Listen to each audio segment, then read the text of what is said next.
So ఈరోజు video వచ్చేసి మనం యూజ్ చేసే యాంప్లిఫైర్స్ గురించి.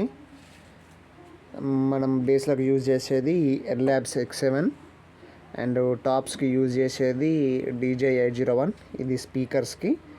అండ్ టాప్స్లో ఉన్న హెచ్ఎఫ్స్కు మనం యూజ్ చేసేది అహూజా వాళ్ళది ఒరిజినల్ 250. అండ్ వీటన్నిటికీ మనం సిగ్నల్ డిస్ట్రిబ్యూషన్ చేస్తాం కదా. సో ఇప్పుడు హెచ్ఎఫ్స్కి ఓన్లీ అహూజాకి హెచ్ఎఫ్ ఫ్రీక్వెన్సీ వెళ్ళాలి, అండ్ 801కి మిడ్ స్పీకర్స్కి ఓన్లీ మిడ్ ఫ్రీక్వెన్సీ వెళ్ళాలి, బేస్లోకి X7కి ఓన్లీ లో ఫ్రీక్వెన్సీ మాత్రమే డిస్ట్రిబ్యూషన్ చేసే విధంగా మనం మన క్రాస్ ఓవర్ యూజ్ చేసుకుంటాం. ఇది NX ఆడియో వాళ్ళది 234 మోడల్. అండ్ ఇది చెప్పినట్టుగా 2-వే 3-వే 4-వే 3 మోడ్స్తో పనిచేస్తుంది అన్నట్టు.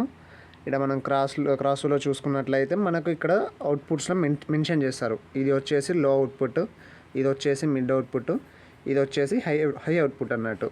సో మనం బేస్లోకి X7 యూజ్ చేస్తున్నాం కాబట్టి లో నుంచి వెళ్ళి అవుట్పుట్ తీసుకొని X7 కనెక్ట్ చేస్తాం.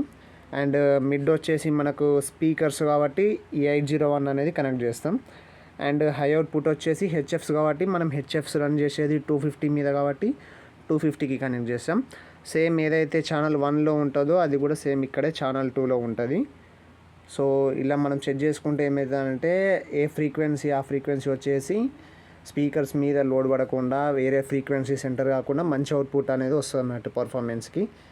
సో ఎలా యూజ్ చేసుకోవాలి నెక్స్ట్ వీడియోలో అన్నది, మనం ఏమేం బేసెస్ వాడుతున్నాం, ఏం టాప్స్ వాడుతున్నాం, ఏం హెచ్ఎఫ్స్ వాడుతున్నాం, అండ్ కనెక్షన్ ఎలా చేసుకుందాం అన్నది మనం నెక్స్ట్ వీడియోలో చూస్తాం.